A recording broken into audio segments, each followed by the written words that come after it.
Bonjour à tous, bienvenue sur Business 24 et merci de suivre Ecopresse, votre magazine d'information économique décrypté par des journalistes et experts. La population de l'Afrique va doubler d'ici 2050.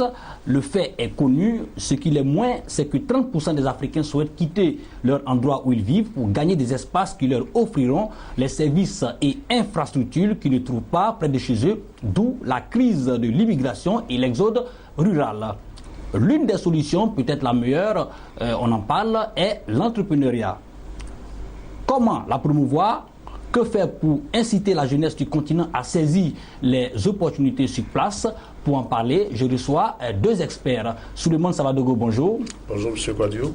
Alors, vous êtes expert en entrepreneuriat et business développement, chef d'entreprise, vice-président des hommes d'affaires burkinabés en Côte d'Ivoire. Merci d'avoir répondu à notre invitation. Merci à vous également, M. Quadio, de nous avoir invités. Ok, je reçois également Dr Ambroise Kwasi, bonjour. Bonjour. Alors, vous êtes expert en entrepreneuriat, enseignant-chercheur à l'université Nangua Bourgoua d'Abobo à Djamé, fondateur d'école, le groupe MISA. Merci également d'avoir répondu à notre invitation. Merci. Alors, on se retrouve dans quelques secondes pour la première partie de cette émission.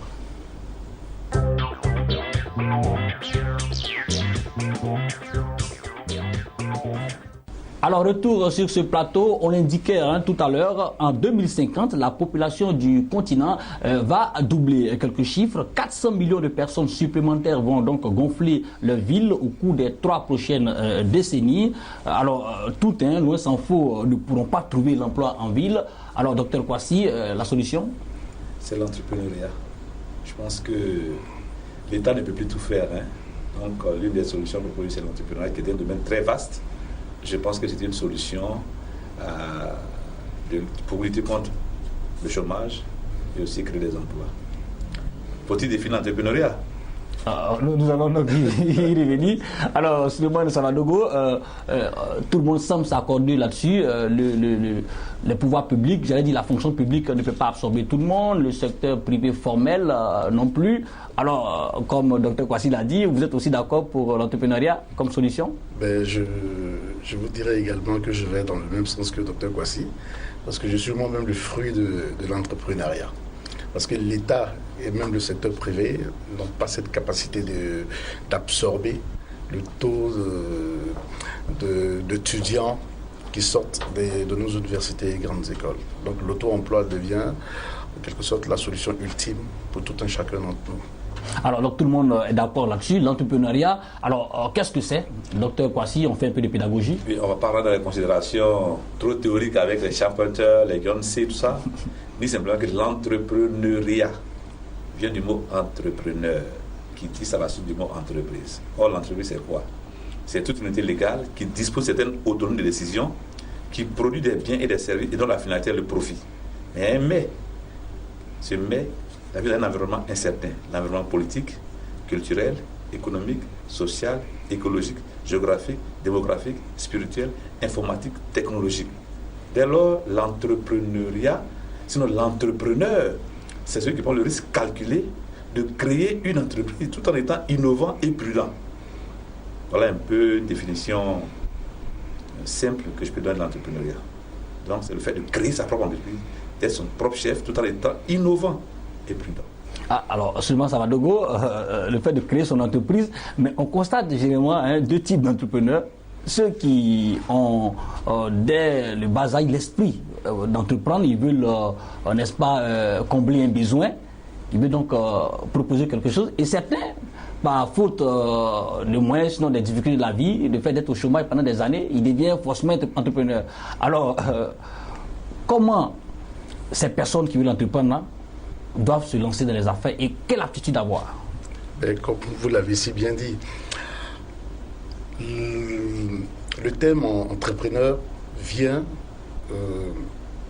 du fait que vous avez un individu qui a une vision et qui cherche à transformer cette vision en projet. Et par la suite, qui va traduire ce projet-là en entreprise dans le but de combler un ou des besoins bien déterminés. Et pour revenir à ce que vous avez dit tout à l'heure, certes, il y a des personnes dès le bas âge déjà qui commencent déjà à avoir déjà un peu cet esprit d'entrepreneuriat. Et il y a d'autres qui, par contrainte, de façon générale, quand on finit les études et qu'après avoir cherché à maintes reprises l'obtention très souvent d'un premier stage ou même d'un premier emploi et qu'on n'arrive pas à l'obtenir, ben, on est obligé de se tourner vers l'auto-emploi. Voilà. Mais toujours est-il qu'il faut savoir que l'esprit d'entrepreneuriat n'est pas inné. On n'est pas entrepreneur. Ça se construit. Voilà, c'est ce que je peux vous dire. Alors, docteur Ambroise Kossi, les aptitudes. Oui, chez nous, les aptitudes, il faut dire que pour nous, il y a des qualités qu'il faut avoir pour être un entrepreneur. Il y a les qualités humaines et morales, telles que la patience, telles que... On a vraiment envie que vous expliquiez pour permettre aux jeunes qui vous suivent dans des qualités comme humaines. Comme il a dit, on n'est pas... pour nous, ma position, on n'est pas entrepreneur, on le devient. On devient entrepreneur. On le devient. C'est-à-dire on n'est pas forcément entrepreneur. On peut avoir des gènes génétiquement, ma maman fait de vendre de la loco et tout ça. Donc peut-être que ça gêne. Voilà, mon père, avec 7 000 francs par mois, il a construit une maison. Donc peut-être que tout ça fait de moi un entrepreneur. Mais si j'étais resté là et puis je dis, ah, je suis entrepreneur. Donc on le devient. C'est pourquoi il faut la formation. C'est pourquoi aujourd'hui on forme. Maintenant, sur le plan académique, il y a des qualités, des aptitudes qu'il faut avoir. Et on parle des qualités humaines et morales, telles que le courage, la persévérance, l'intégrité. Il y a les qualités aussi intellectuelles et intelligentes. C'est-à-dire, quelqu'un qui a... Quand vous parlez de courage, c'est-à-dire le courage, c'est-à-dire que parce que les gens se découragent vite. Les gens, ils disent, je vais entreprendre, ils vendent, et puis il est découragé parce que ça ne marche pas du premier coup, bien, parce qu'il a échoué la première fois, il arrête. Or, celui qui a créé même, je ne sais pas, l'électricité ou la lumière, il a échoué près de 99 fois. C'est-à-dire qu'il faut être persévérant, il faut être courageux pour entreprendre. Tout le monde ne peut pas entreprendre. Il faut l'innovation, il faut le courage, il faut la persévérance. Voilà, pour être un entrepreneur, ça c'est les qualités humaines et morales. Et puis il y a les qualités intellectuelles et intelligentes. Quand quelqu'un qui a fait par exemple des études de marketing, il sait ce qu'est le marketing. Il connaît le marketing guerrier. Il dit que le concurrent est un adversaire à battre et le client est une montagne à surmonter. Celui-là, il a ses qualités intellectuelles. Parce qu'il a fait des études, il peut faire des prévisions de vente avec les statistiques. La méthode des moyennes carrées, savoir qu'on peut faire telle prévision. Parce qu'il a des qualités intellectuelles. Mais la plupart des jeunes n'ont pas fait des études en marketing. Non, non. Ça veut dire que, je viens, il y a les qualités humaines et morales, il y a les qualités intellectuelles et intelligentes. Les qualités intelligentes, tu peux ne pas avoir un doctorat ni un chose, mais être un grand entrepreneur. Ainsi qu'on n'a pas de doctorat, mais l'embauche des docteurs, des experts comptables. Les patents de UTB. Voilà, ça veut dire que quelqu'un peut ne pas avoir de diplôme, mais il est intelligent.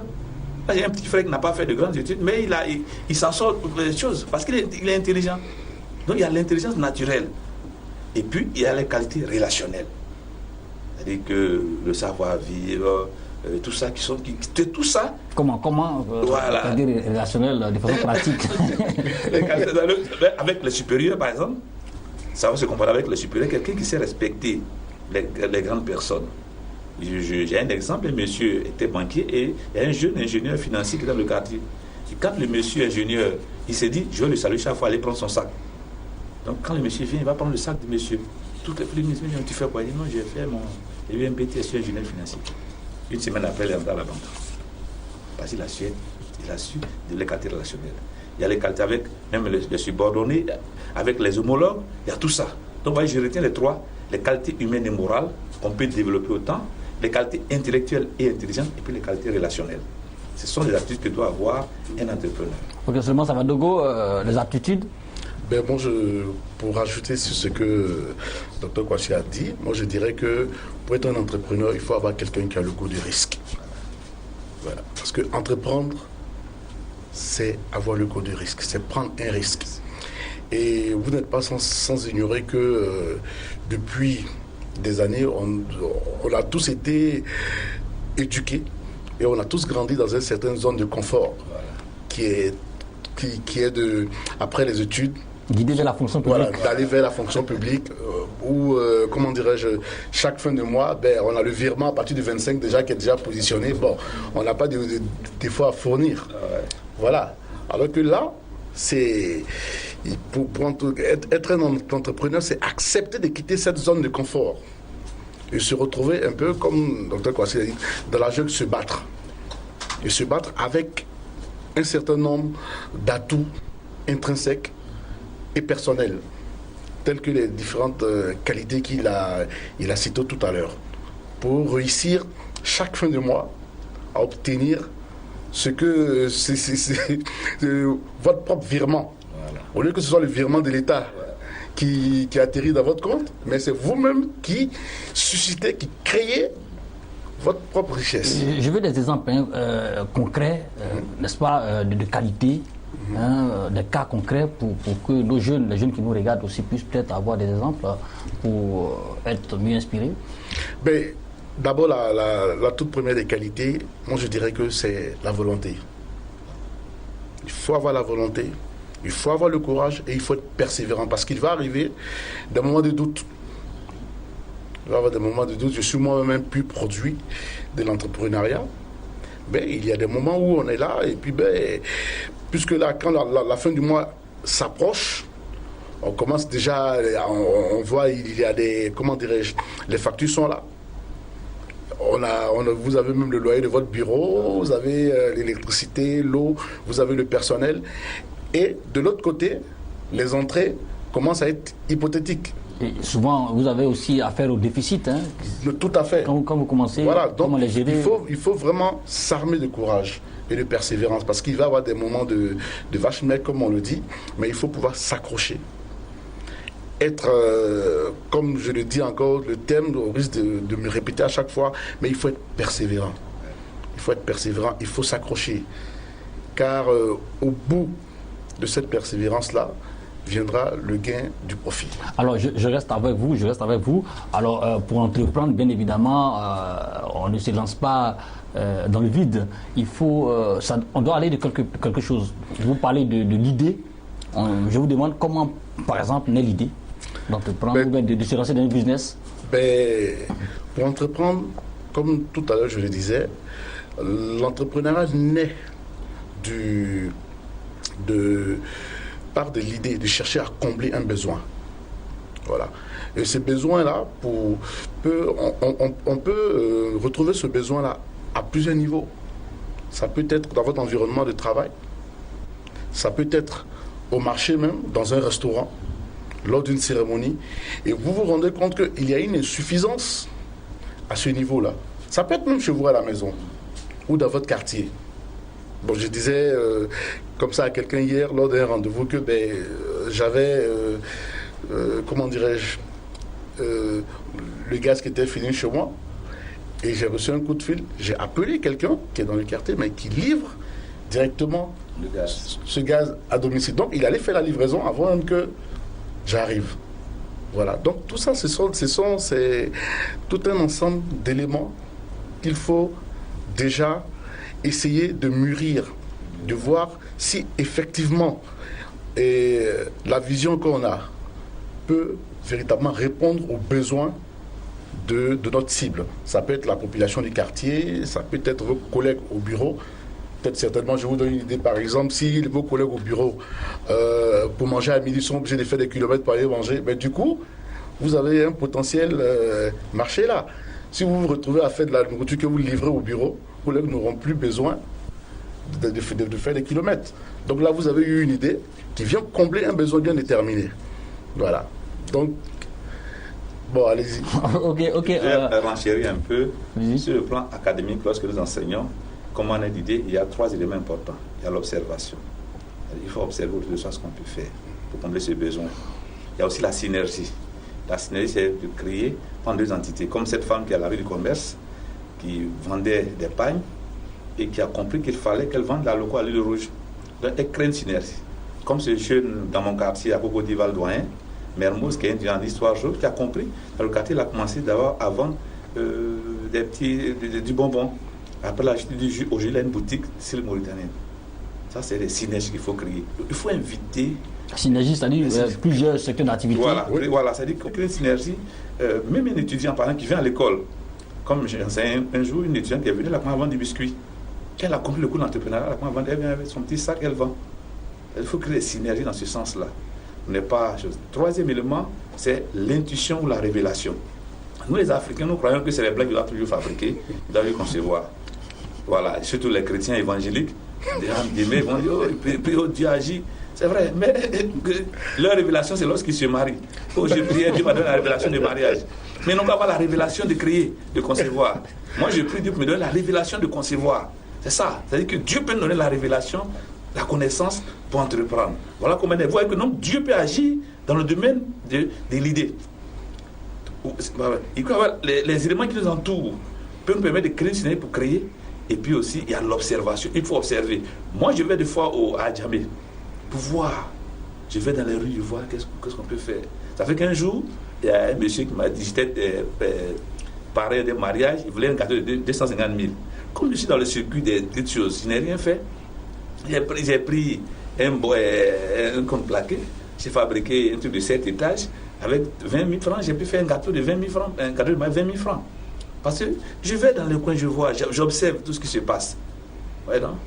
Et que ce soit les tenues vestimentaires. Donc, il faut que les gens observent autour d'eux, qu'ils apprennent à observer, à regarder de façon minutieuse. Comme ce monsieur qui est aux États-Unis a créé une entreprise pour, une entreprise judiciaire, comment on appelle ça, une prison privée pour aider les prisonniers. Il est devenu milliardaire. Il a observé que les prisonniers, on pouvait les aider en créant une prison privée. Et cette prison privée, il y avait une université à l'intérieur, il y avait une menuiserie, tout ça. Il a observé. Apprenons à observer. La prison privée, il y a des marchés de l'État. Voilà. Maintenant, l'observation, si on veut, dans le domaine de l'idée, on peut développer des concepts de brainstorming, de synaptique, de Gordon et tout ça. Beaucoup de choses qu'on peut développer. Alors, ce que je retiens par rapport à ce que vous avez dit, c'est qu'on peut avoir une formation, mais ne pas forcément entreprendre par rapport à ce qu'on sait au niveau de la formation, aller au-delà. Parce que les opportunités, on peut les trouver partout. Voilà. Tout à fait. On n'a pas forcément besoin de finir les études et de se lancer dans le domaine pour lequel nous avons été formés. Voilà. Puisque tout à l'heure, vous avez parlé des personnes qui viennent à l'entrepreneuriat par contrainte. Voilà, je disais comme ça à des jeunes frères que même si le domaine dans lequel vous vous lancez n'est pas votre domaine de prédilection ou votre domaine des rêves, ça peut être votre domaine, un domaine transitoire pour vous, ça peut être un tremplin pour vous permettre de réaliser ce que vous avez toujours rêvé de faire. Parce que c'est ça aussi une qualité aussi que l'entrepreneur doit avoir. L'entrepreneur doit aimer son activité. L'entrepreneur doit avoir l'amour de la chose. C'est l'une des qualités qui permet... Justement, c'est ce qui bloque souvent. Tout à l'heure, vous parlez d'activité ou de synergie, mais quand vous prenez un étudiant, par exemple, en sciences éco, et que vous lui dites, mais il y a quand même du marché, quand vous vendez de la viande, il dit, non, c'est pas mon domaine, je ne suis pas à l'aise en le faisant, voilà. C'est en cela que c'est important aujourd'hui au niveau universitaire que nous apportons notre... Au niveau de la formation, on va y revenir. Tout à l'heure, Dr Kwasi parlait de la synergie. Bon, je vais ajouter que il faut aussi parler de la complémentarité des activités.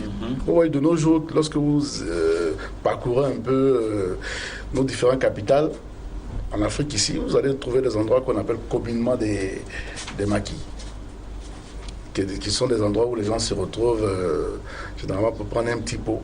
Mais par moment, il arrive que pendant que ces personnes sont en train de prendre un petit pot, ils ont besoin de manger quelque chose. Donc là, quand vous arrivez, vous trouvez que le propriétaire de cet espace, il est là, vous pouvez lui proposer d'offrir aussi une prestation juste à côté pour compléter son activité. Parce que n'oubliez pas, quand on mange, on a besoin de boire. Donc, plus on mange, et plus on cherche à boire également. C'est pour cela que vous voyez, il y a des personnes qui le font sans s'en rendre compte.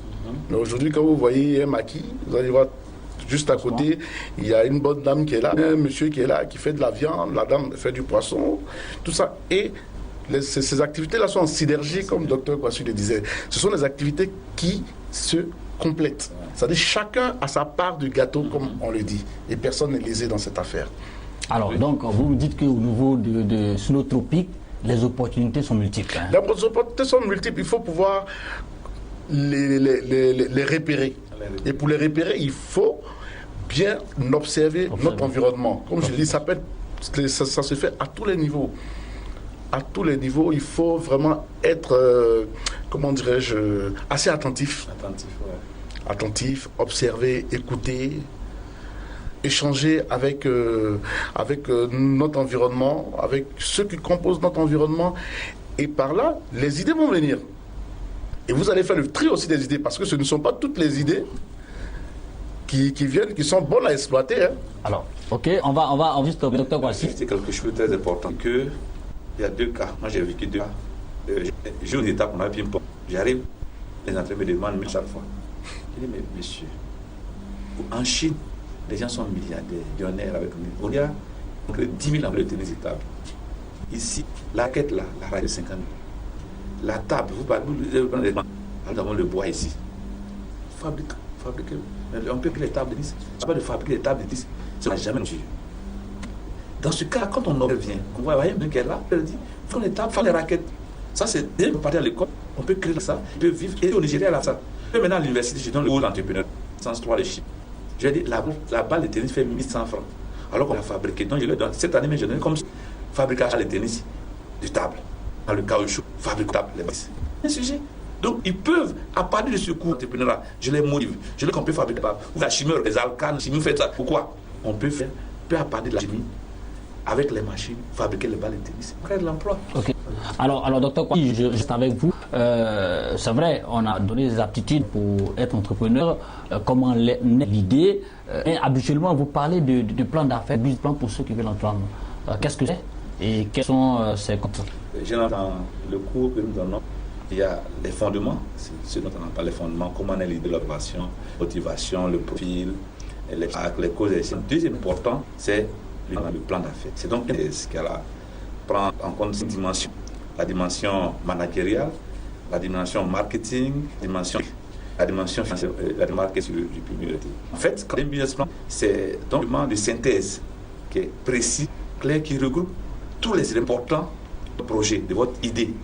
Voilà. Parce que moi, mon business que je fais, on appelle ça Big Manager, vous connaissez le plan Business Manager.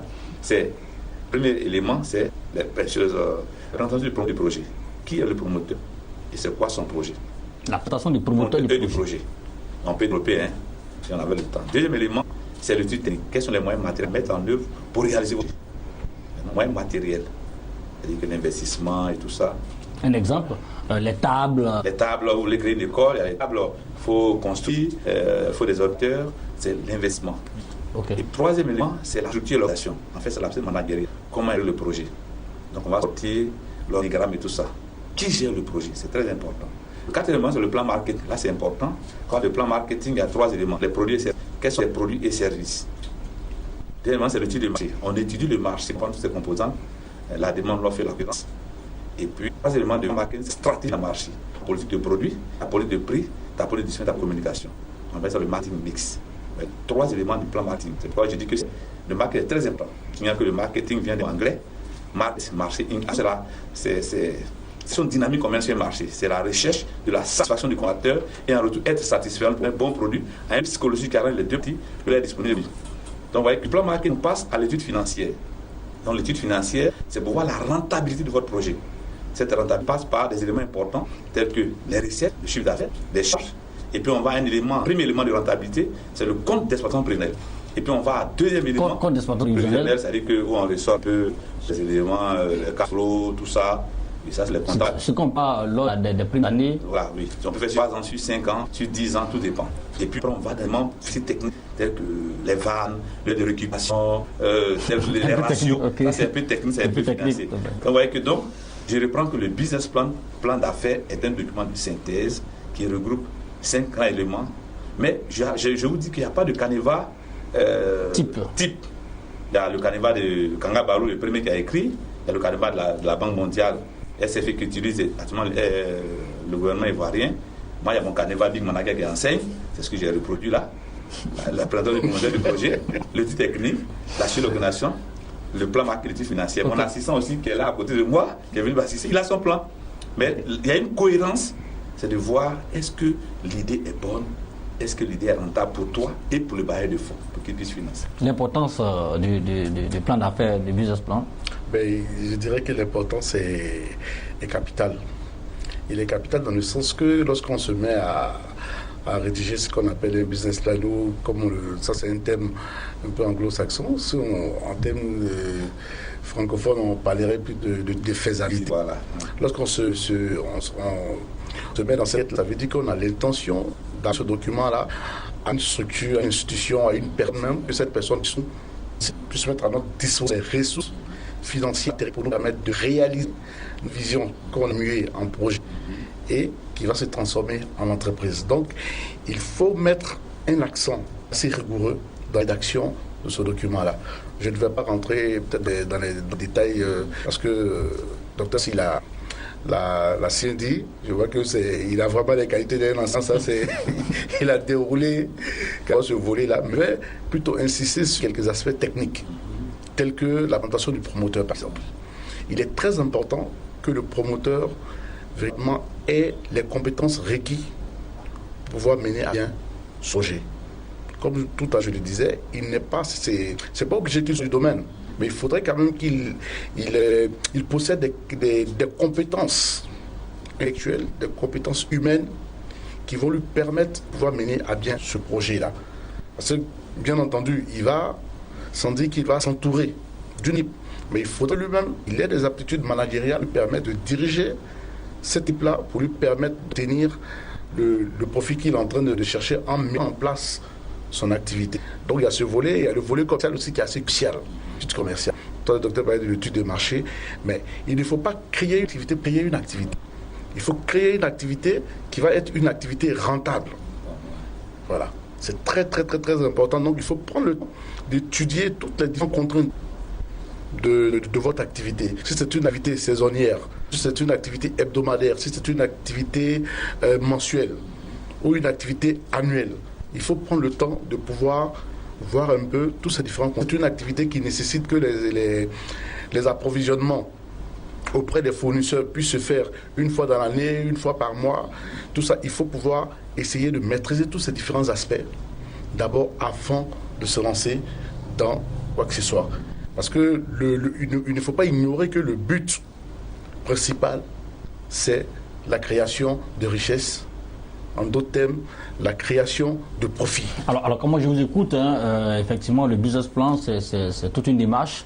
Tout le monde n'a pas forcément la formation. Donc, que faire? Est-ce qu'il faut, n'est-ce pas, approcher des cabinets pour vous faire accompagner ou aller, par exemple, sur Internet et puis avoir les canevas et puis les travailler? Je vous dirais qu'il y a des professionnels, des spécialistes comme Dr Garcia et moi-même, M. Sawadogo. Moi, j'ai au moins 15 ans d'expérience sur jeu. Je suis moi-même, comme je vous l'ai dit tout à l'heure, je suis moi-même plus produit de l'entrepreneuriat, puisque après les études, ayant parcouru toutes les entreprises avec des demandes à l'emploi finir, et à chaque fois se trouvant à commander à ce refus, il n'y a pas de travail, il n'y a pas de stage, j'étais obligé moi-même de recourir à l'auto-emploi, à l'entrepreneuriat. Voilà. Et aujourd'hui, j'ai fait du chemin. Et aujourd'hui, j'accompagne des personnes, comme je le dis. Mais pour vous, votre business plan, vous avez sollicité des personnes? Non, je n'ai pas sollicité des personnes. Je suis un peu ce qu'on appelle un self-made man. Voilà, parce que j'ai les définitifs, voilà. D'autres peuvent faire comme vous. Oui, mais non, bon, tout le monde n'a pas la même chance. Voilà, moi j'ai une formation de comptable financier, de juriste d'affaires, de formation en management des organisations, gestion des projets. Vous avez des prérequis. Tout à fait, voilà. Et puis, il faut dire aussi que j'ai eu une expérience sur du terrain aussi. Voilà, parce que dans mes débuts, j'étais consultant, j'étais sur le terrain. Souvent sous le soleil, sous la pluie, d'entreprise en entreprise, pour aller suivre des comptabilités ça et là, tout ça, aller faire des déclarations ça et là. Et tout ça, ça m'a permis d'emmagasiner un certain nombre d'expériences qui aujourd'hui me permet par exemple d'accompagner tous ceux qui ont des idées et qui ne savent pas comment les transcrire. La transcription, c'est le business plan.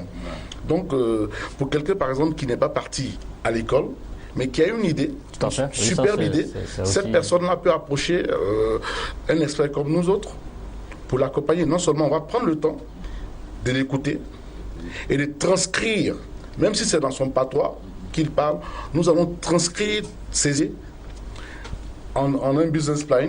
Dans l'espoir que son idée ne soit pas piquée. Non, l'espoir que ce ne soit pas piqué. Là où c'est une question de bonne foi. Voilà, parce que bon, voilà, c'est une question de bonne foi. Mais je pense quand même que nous avons quand même cette obligation de réserve et le secret professionnel que nous cultivons. Okay. Et aussi, surtout, c'est ce qui fait quand même que nous sommes des personnes, comment dirais-je, des personnes de bonne foi. Qui fait que nous ne pouvons pas nous permettre de shipper l'idée. Alors, docteur Kwasi, avant de revenir... Sinon, c'est important, ce qu'il dit, c'est il a la pratique, c'est une bonne chose. Aussi, chaque bailleur de fonds peut avoir son canevas. Voilà comment je veux qu'on me présente le business plan. Celui qui finance. Celui qui finance. Mais il y a des canevas type, comme on l'a dit. Et aujourd'hui, on a perdu tout cela. Moi, j'ai consultant, même mon assistant, qui est ingénieur géologique, mais très fort en montage de projet. Il vient de mourir de 30 versants, en fait, il est fort. Parce qu'il a appris, il n'est pas fait des comptabilités, mais il a appris la comptabilité, il a appris les gestions financières, et puis le logiciel de gestion de projet, pour faire les business, tout ça. Donc, en 72, monter un projet. Donc, on a l'expertise, on a tout ce qu'il faut. Ok, on va juste une pause et puis tout à l'heure, pour la suite de l'émission, on va faire l'obstacle et aussi l'environnement des macro de notre pays pour permettre à l'entrepreneur de pouvoir, bien évidemment, évoluer sereinement. À tout à l'heure.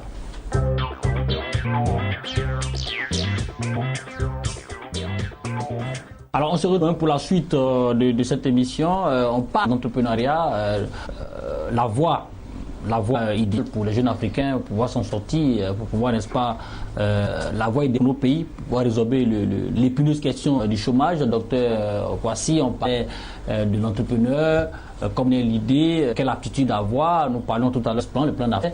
Et alors, quels sont les freins d'entrepreneuriat, les obstacles qui empêchent de... Il y a ce qu'on appelle les causes et il y a les obstacles. Quand on parle d'obstacles sur le plan académique, il y a deux types d'obstacles. Il y a les obstacles internes et les obstacles externes. Quand on parle externe, par exemple, il y a les obstacles sociologiques liés à la société. Par exemple, certains jeunes Ivoiriens ne veulent pas faire certains métiers parce qu'ils ont pensé qu'on n'a pas l'air du cacao. Les obstacles... Exemple. Par exemple, j'avais un jeune, par exemple, il fait une conférence dans une église, et au sol, là, il vient me demander 1000 francs. J'ai dit, mon ami, il y a un jeune Nigérien qui vendait des niams de la tête. Qu'est-ce que tu peux faire? Qu'il avait 7000 francs par jour. Il dit, s'il vend un niam, il va voir quel faut financer l'église. Donc, pour lui, c'est un obstacle qui est là. C'est les sociologistes. Il ne veut pas faire certaines choses. Il veut des voitures, ils ne veulent pas faire, mais aujourd'hui, c'est obligé. Maintenant, il y a les gouvernements. Bénin Dieu, Côte d'Ivoire, aujourd'hui, avec le ministre Sidi, avec le président Alassane Ouattara, il y a eu vraiment une évolution. En tout cas, beaucoup de choses ont été faites au niveau de l'emploi jeune. En tout cas, quand je lis les documents et quand les actes que le ministre, en tout cas, ces signes de gouvernement sont levés. Non, le plus grand obstacle pour moi, c'est l'obstacle, c'est les obstacles internes. Et ça, je m'excuse. Lié à l'entrepreneur. L'entrepreneur, oui, c'est les obstacles liés à l'entrepreneur, à l'homme lui-même. Et ça, je l'ai découvert à Bible. Dans Deutéronome chapitre 7, Dieu dit, je vous donne la terre promise, mais à 7 nations plus nombreuses. Il y avait les Étiens. Les Étiens leur dit peur. La peur était un obstacle à l'entrepreneuriat. Quand on a peur, on peut entreprendre. Il y a ce qu'on appelle, le deuxième peu, c'est les Girgaziers. Les Girgaziers veut dire habitants de la terre. Quand ils sont quelque part, ils sont attachés vers l'unité. C'est-à-dire que ça, c'est des gens qui ont l'esprit fonctionnaire. C'est-à-dire qu'ils sont là, ils sont procédés, ils vont mourir, les cochinistes, ils les intégrent dans leur tête. Le gars, il marche sur ça, je suis troué. Il ne réclame que 10% du salaire de l'autre. C'est-à-dire que toute sa vie, l'ancien cochiniste, c'est pas ce qu'on fait avec cochiniste. J'appelle c'est un girgazier. C'est-à-dire qu'il a l'esprit fonctionnaire. Voilà. C'est-à-dire qu'ils sont là. Et il y a des femmes girgaziennes, ils sont contre leur mari. C'est-à-dire qu'elles sont fonctionnaires des Nations Unies auprès de leur mari. Là, c'est l'esprit girgazien. Troisième peuple, c'est cananéen. Et vivent dans la vallée, dans l'inquiétude. Moi-même, elles sont là, toujours en train de se plaindre. Ça, c'est, il ne peut pas en prendre. Il ne peut pas entrer, ils sont inquiets. Donc, l'inquiétude, ça là, c'est pas bon. Parce qu'il faut avoir le courage. Quatrième peuple, c'est les Amoréens. Les Amoréens, ça n'a pas de puissance de ténèbres. C'est-à-dire qu'aussi en Afrique, on veut entreprendre, mais il y a des mondes qui sont à côté. Tu tournes, tu n'arrives pas à bouger. Et puis, il y a le 6e et 6e peuple. Je dis, c'est celle que m'ont enseigné, moi, particulièrement. Les Éviens et les Phérésiens. Là, on dit villageois. Il y a les coutumes, les traditions qui nous empêchent d'entreprendre. Par exemple, chez les religieux, la plupart du temps, ils pensent que Dieu va venir faire tout pour eux. Oui, à la fin de l'examen, au lieu d'étudier, ils prient. Ils disent, ouais, et puis ils n'étudient pas, ils pensent que Dieu va venir les former dans ça. Ça, c'est les coutumes, les traditions religieuses. Et puis, il y a les gébusiers, gébus foulés aux pieds. C'est-à-dire que les personnes ne prennent pas en considération. Tu dis les mathématiques, tu dis les finances, comme cette fille je lui demande qu'est-ce que la communication, j'ai un master en communication. La communication, lui, après définition, il dit que la communication, elle n'est pas capable de répondre. C'est-à-dire que le diplôme, mais n'a pas la qualification.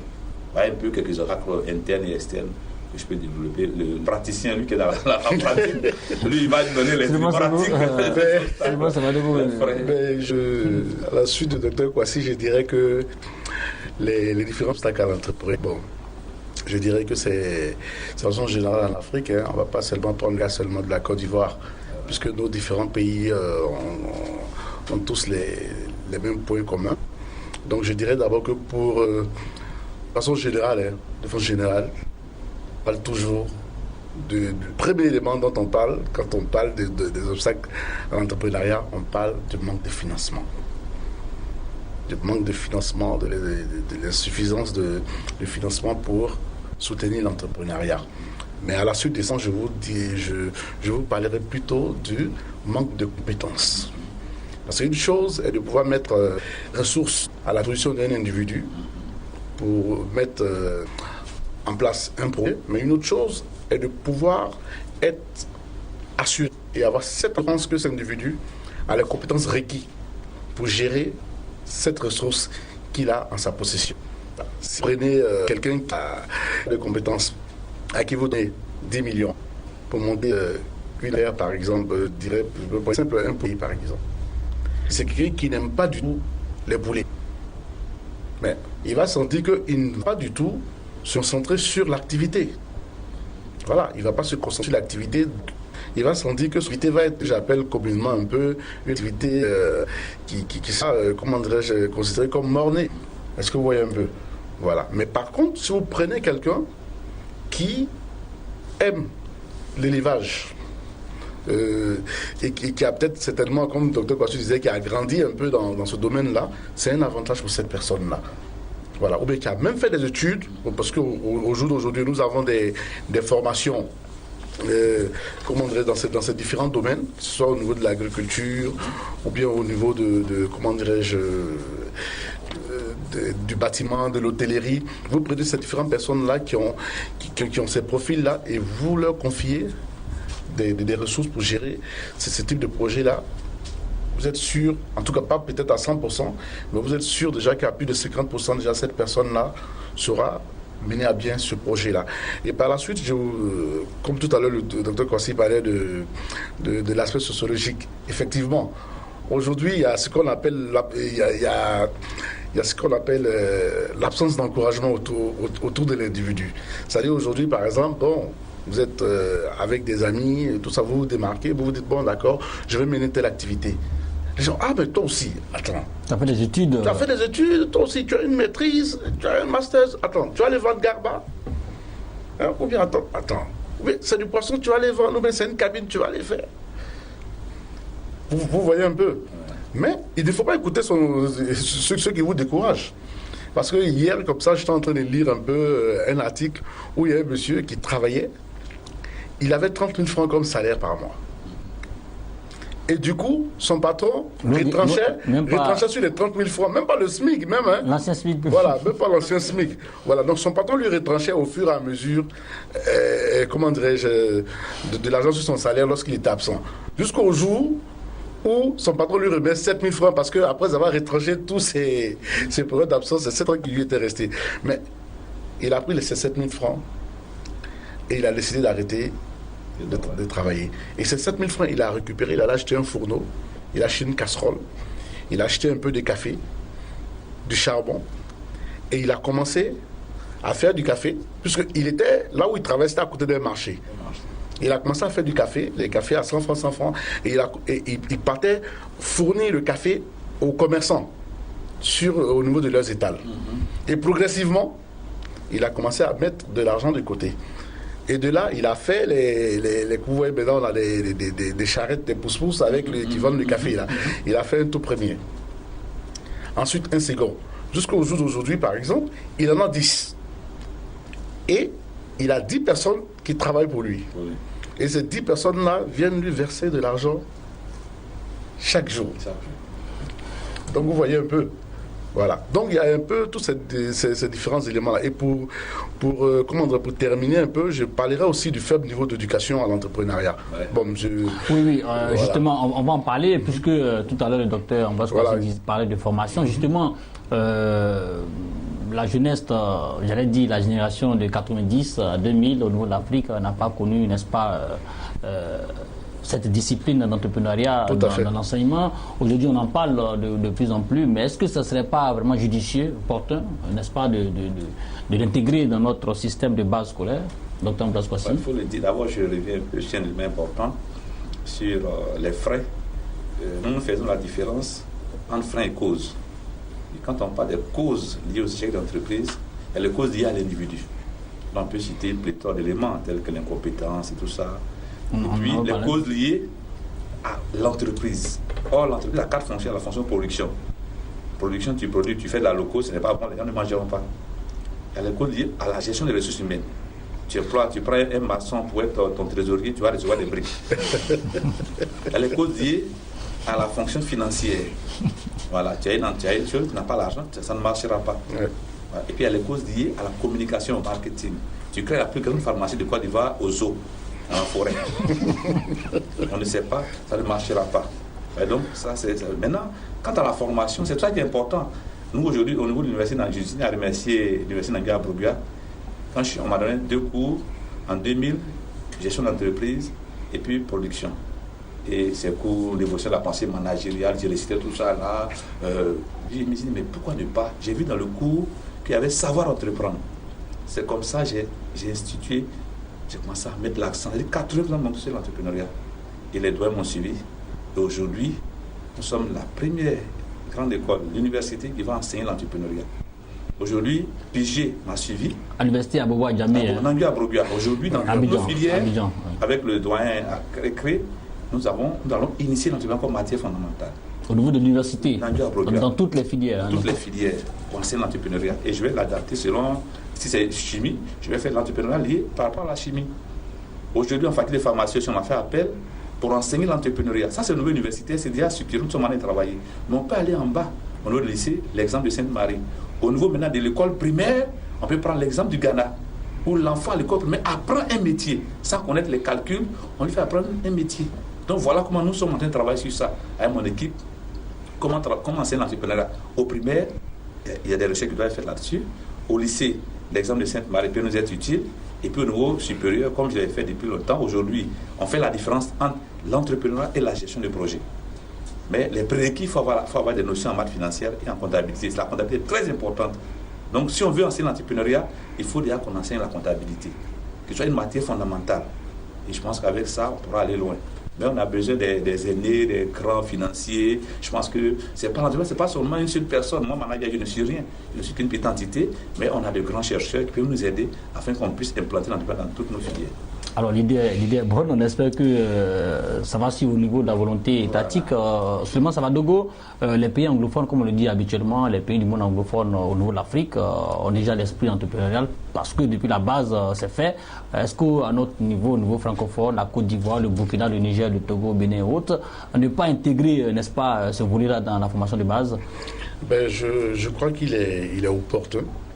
Je crois quand même que nos États quand même ont essayé et essayent quand même de faire des efforts à ces niveaux-là. Moi, je salue cette initiative qui introduit l'enseignement de l'entrepreneuriat au niveau de l'université d'Angers à Brogbia. Ça, c'est un projet que depuis des années, j'ai essayé de mûrir, j'ai eu à échanger avec un certain nombre d'enseignants, parce que j'ai constaté qu'au niveau de l'entrepreneuriat, il y a véritablement une insuffisance en termes de formation. Parce que tout à l'heure, je vous ai dit que l'entrepreneuriat, c'est pas quelque chose d'inné, c'est pas quelque chose qu'on transmet. Ce n'est pas parce que votre père a été un très grand PDG que vous serez un très grand PDG. Non. Ce n'est pas quelque chose qu'on transmet, c'est quelque chose qui s'est construit. Donc, comment construire cette chose-là? C'est comme une maison. On commence d'abord par la fondation. On pose la fondation, et ainsi de suite, jusqu'à ce qu'on arrive au niveau qu'on veut. Donc, en termes de fondation, comme le docteur Kwasi l'a si bien dit, on a le lycée, on a même, comment dirais-je, le collège. Et je vous dirais même que c'est quelque chose, comme je le disais, qui existait. Certainement qu'on ne se rendait pas peut-être compte de son importance. Moi, par exemple, la dernière fonction que j'ai occupée à l'école primaire, jusqu'aujourd'hui, il m'est resté un peu, comment dirais-je... Président de coopérative ? Le président de la coopérative de l'école. Bon, je salue encore, comment dire, ma maîtresse de CP1 qui est encore là, elle est encore en activité. Madame... Elle est quand même à la retraite. Oui, non, elle est encore peut-être juste à quelques années de la retraite. Mais jusqu'au jour d'aujourd'hui, quand je rencontre ma maîtresse, mais elle m'appelle toujours chef. Voilà, est-ce que vous voyez un peu? Mais au niveau de la coopérative, par exemple à l'école primaire, mais on avait des activités qu'on menait. La coopérative devait pouvoir générer des ressources pour financer sa caisse. Donc déjà tout petit déjà, il y a déjà cette possibilité-là déjà de commencer déjà à insuffler cet esprit entrepreneurial-là dans les élèves. De sorte que lorsque ces élèves-là vont grandir, c'est-à-dire à l'école primaire, on commence cette culture de l'esprit entrepreneurial. On passe au collège, on continue, au lycée. Jusqu'à ce qu'on arrive au niveau du bac, on a déjà une idée, une vision assez claire de ce qu'on veut.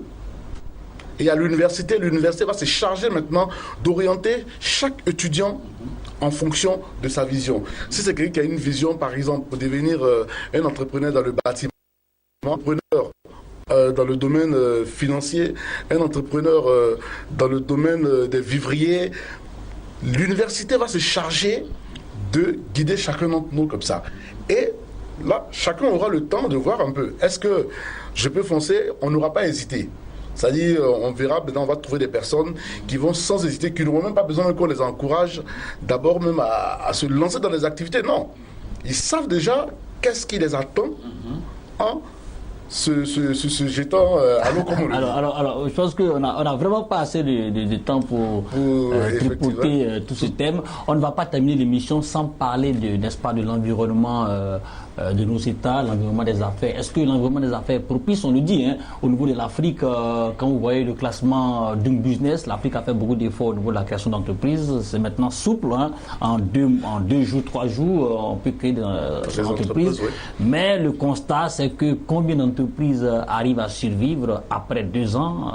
Question de pression fiscale et autres. Votre avis, docteur Ambroise Kwasi? L'environnement, il faut dire que, comme on ne peut pas tout dire à la télévision, on est toujours lié. Je dis, souvent on a peur de dire. Non, c'est intéressant d'en parler. Les responsables étatiques ont besoin de critiques. Parce qu'aujourd'hui d'ici, on décrit les problèmes, je suis être prudent maintenant. Parce qu'un entrepreneur, il est innovant, il est prudent. Voilà, donc nous souhaitons que, parce que quand je parle de l'environnement politique et tout ça, quand tu parles de nos États ne sont pas libres. Parce qu'on va parler de CFA encore. Non, mais tout ça, pour créer des conditions. Mais les conditions, tout part de là-haut, du CFA déjà. Quand j'ai abordé le CFA, ça sera compliqué. Parce qu'on n'est pas autonome. Quand on parle des pays anglophones, le Ghana, ils ont leur monnaie. Ils sont libres de faire certaines choses. Il y a un jeune de Korogi qui voulait créer une entreprise. C'est pas de. Et c'était très bien, il a monté l'entreprise, c'est bien. Mais le ministre l'a appelé. Parce qu'en France, ils font les mêmes choses et tu veux concurrencer la France. Mais ils n'ont pas donné tous les papiers. Donc vous voyez que l'environnement politique même est compliqué. Il y a aussi la fiscalité.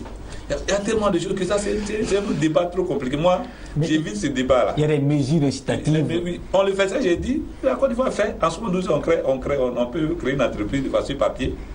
Mais dans la réalité, c'est difficile.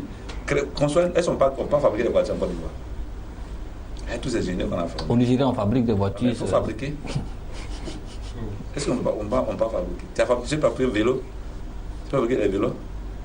Est-ce que le Burkina, la Côte d'Ivoire, ne peut pas faire des vélos? Ils n'ont qu'à faire. J'ai trop de problèmes pour parler de ça.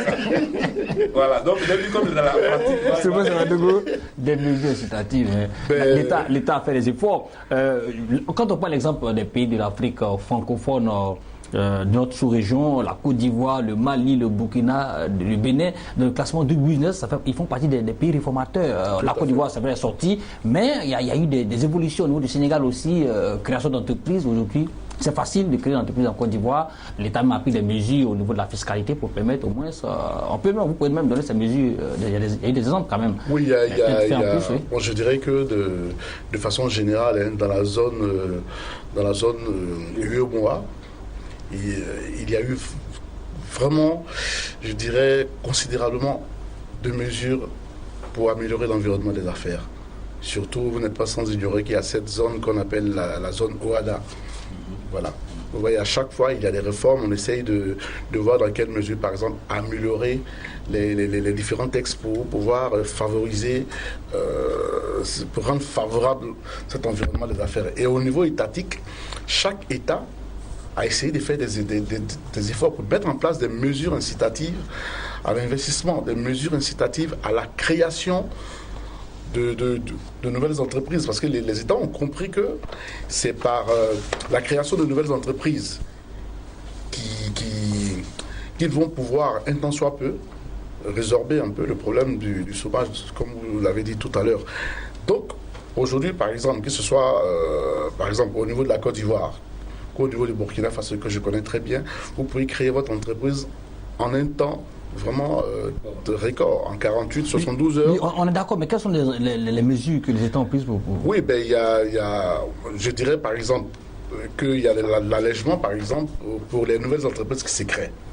Voilà, je ne vais pas peut-être rentrer la réforme du Code du travail en 2015. Voilà, il y a la révision. En Côte d'Ivoire, ici, les exemples au niveau de la... Bon, je dirais par exemple, dans le temps, par exemple, lorsque vous arrivez, vous êtes une nouvelle entreprise et que vous partez faire ce qu'on appelle la déclaration fiscale d'existence. Oui. Il y a ce qu'on appelle communément la patente, que vous devez payer immédiatement. Mais au jour d'aujourd'hui, l'État a pris des mesures, dans un premier temps, pour exonérer la patente sur la première année pour les entreprises qui arrivent. La patente faisait combien La patente, c'est au minimum 400 000 francs. 400 000 francs, ouais. Donc, du coup, vous imaginez un peu un jeune qui arrive là, il vient, et puis bon, on lui dit, bah, écoute, tu dois payer 400 000 francs d'abord pour commencer ton activité au niveau des impôts. Désormais, par exemple, exonérée. Voilà, cette patente-là, elle est exonérée pour les nouvelles entreprises. L'exonération était passée à 1 année. Et là, ensuite, à 2 années, je crois que... on tend vers 3 années. Oui, je crois que ça doit être effectif, hein, je pense bien. Donc, à ce niveau-là, il y a eu des plafonnements en termes comment on appelle ça, de paiement, par exemple, des impôts sur les bénéfices, pour ceux, par exemple, qui sont à des régimes tels que le régime simplifié d'imposition, qui sont des régimes un peu faibles en termes de chiffre d'affaires. Donc, vous dites on ne peut pas vraiment les citer, comme on est un peu pris par le temps, on ne peut pas rentrer peut-être dans les détails, mais l'État a quand même pris des mesures assez fortes pour essayer comment dirais-je, d'encourager et de rendre propice cet environnement des affaires. Bien entendu, ces efforts-là restent encore insuffisants, parce qu'une entreprise qui naît, vous l'avez dit tout à l'heure, il y a beaucoup d'entreprises qui meurent. Il y a plusieurs facteurs qui rentrent en ligne de compte. Donc, il faut très souvent accompagner cette entreprise-là, en tout cas pendant une bonne durée, jusqu'à ce que cette entreprise-là atteigne une certaine vitesse de croisière, de sorte qu'on se rende compte que l'entreprise arrive maintenant à générer des bénéfices. Avant d'opérer la pression fiscale. Tout à fait. Alors, docteur Ambroise Kouassi, je pense que le temps de partir. Voilà. Merci donc d'avoir suivi cette émission. Je rappelle que nous recevions 2 experts où nous avons échangé sur la question de l'entrepreneuriat. On a fait un peu de pédagogie. Hein. Comment est-ce que, quelles sont les idées, quelles sont les aptitudes qu'il faut pour entreprendre, comment on est l'idée. On a parlé du business plan. On a aussi parlé des freins et d'obstacles, n'est-ce pas, à l'entrepreneuriat. Et je pense que vous avez eu assez d'éléments pour pouvoir avoir aussi à votre niveau, vous les jeunes qui nous suivez, l'idée d'entreprendre. Nous recevons donc Dr Ambroise Kouassi, il est expert en entrepreneuriat, enseignant à l'université Nangu Aborgo à Dabobo Djamé, c'est en Côte d'Ivoire à Abidjan. Il est aussi fondateur de l'école du groupe NISA. Merci d'avoir répondu à notre invitation, docteur. Merci. Alors nous recevons aussi Suleiman Savadogo, il est expert en entrepreneuriat et business développement, vice-président des hommes d'affaires burkinabés en Côte d'Ivoire. Merci également d'avoir répondu à notre invitation. Merci M. Kouadio, même si je reste encore sur ma faim. C'est tellement de choses à dire. Oui, le temps, oui. Alors, quant à vous, téléspectateurs, nous vous donnons rendez-vous pour une autre émission d'Ecopresse la semaine prochaine. Sur ce, bonne suite de programme sur Business 24.